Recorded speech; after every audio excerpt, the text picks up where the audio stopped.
আসসালামু আলাইকুম and hello everyone. লাইফের ফার্স্ট টাইম আমরা আজকে ইয়েলো কালার তরমুজ খাবো।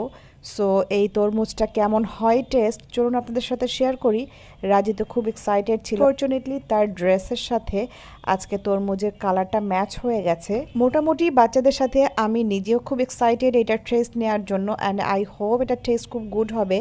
অ্যান্ড অ্যাকচুয়ালি আমার কাছে তরমুজ পছন্দ, বেসিক্যালি আমার আর হাসান সাহেবের বেশি পছন্দ। সিডসের কারণে বাচ্চারা ওইরকমভাবে অ্যাকচুয়ালি তরমুজটাকে লাইক করে না, বাট যদি সিডসগুলো ছাড়িয়ে সুন্দর করে করা যায় তাদের সামনে দেন, তারা এটা খুব মানে মজা করে খায়। আদারওয়াইজ জুস করতে হয়, এই কারণে কিন্তু আমার একটু হ্যাসেল লাগে।